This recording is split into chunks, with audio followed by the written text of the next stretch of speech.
Sebuah puisi esai yang berjudul Bukit Itu Menangis Menimbun Satu Keluarga oleh Denny J.A.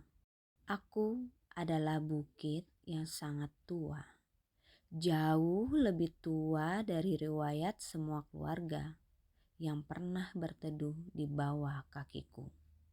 Dulu hutan tumbuh di dadaku, menjadi untayan doa yang tidak pernah putus. Akar-akar panjang menahanku seperti tangan-tangan para leluhur yang menjaga dunia tetap seimbang. Warga desa memetik sedikit, menebang satu pohon, lalu dua pohon untuk kayu dapur, untuk membangun rumah kecil, untuk menghangatkan malam mereka. Aku tidak pernah marah. Aku tahu mereka menebang dengan hormat, seperti anak meminta kepada ibunya dengan suara pelan. Mereka memotong tapi juga menanam. Mereka mengambil tapi juga merawat. Aku tetap merasa dicintai. Tapi mereka berbeda. Gergaji tak lagi diayunkan oleh tangan desa. Mesin-mesin besar datang entah dari mana. Suara legamnya dingin tanpa nurani. Perusahaan-perusahaan itu naik ke punggungku menjadi pasukan yang lapar, menggunduli rambut hijauku, menelanjangiku sampai ke tulang. Setiap pohon yang tumbang menjadi angka dalam laporan laba, menjadi jembatan menuju rekening mereka, bukan menuju kehidupan. Akar-akar penjagaku dicabut, bukan oleh orang yang merawatku, melainkan oleh mereka yang bahkan tak tahu nama desaku. Para pekerja berseragam mengiris tubuhku seperti mengiris kue ulang tahun. Namun tak ada doa, tak ada permisi, tak ada terima kasih. Mereka datang untuk menumpuk uang, bukan untuk menumbuhkan hutan.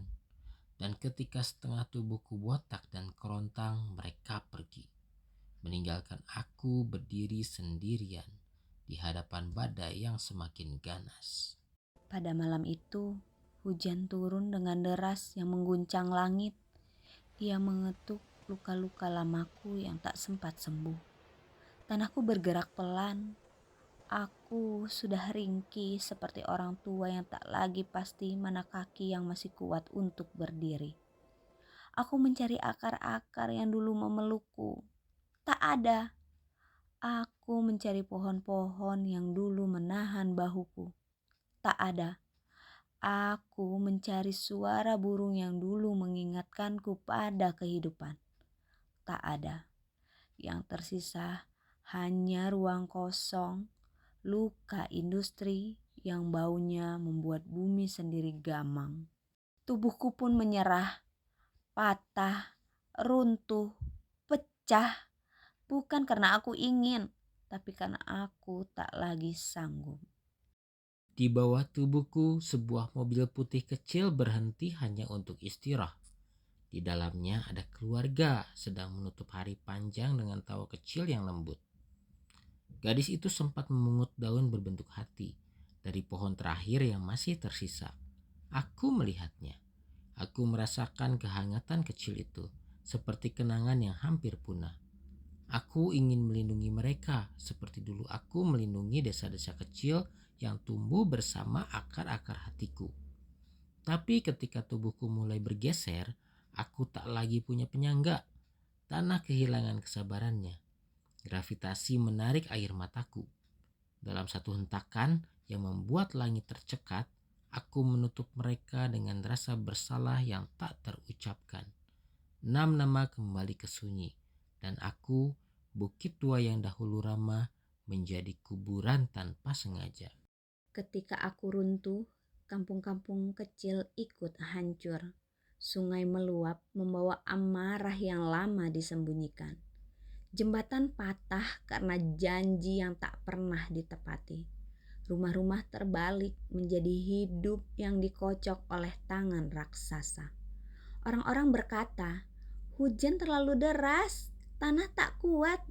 Ini musibah. Tidak, ini bukan musibah. Ini cermin raksasa.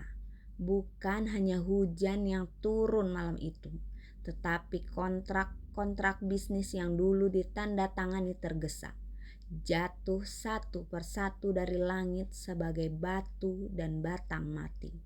Di balik setiap meter tanah yang melorot, ada tanda tangan yang menjelma longsor. Ada stempel yang berubah menjadi arus banjir, menelan nama-nama di kartu keluarga. Kini aku terbaring, separuh hilang, separuh menjadi kubur.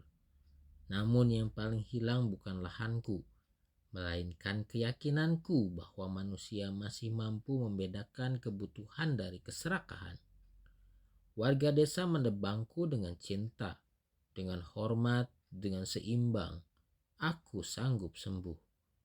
Tapi perusahaan menebangku dengan ambisi, dengan ketamakan, dengan gelap mata. Aku tidak pernah bisa pulih. Di kota jauh, di ruang rapat ber-AC di sebuah perusahaan metropolitan, angka-angka laba tumbuh di layar seperti hutan palsu.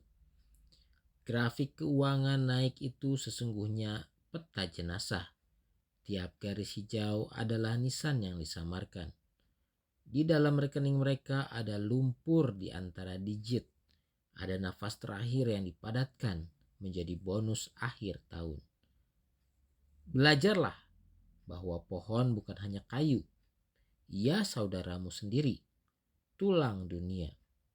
Bahwa hutan bukan lahan kosong. Ia keluargamu sendiri, jantung yang berdetak untuk semua makhluk. Jika manusia tak belajar, peta dunia pelan-pelan akan berubah warna. Hijau menjadi daftar duka, coklat menjadi arsip jenazah yang tak sempat dimakamkan. Di langit, awan akan menyalin diri menjadi fotokopi surat protes yang tak pernah kalian baca, turun sebagai hujan yang menghapus alamat rumah dari setiap kartu keluarga. Dan bumi yang selama ini diam akan semakin marah karena ia ibu kandung yang kalian hianati. Paris, 6 Desember 2025.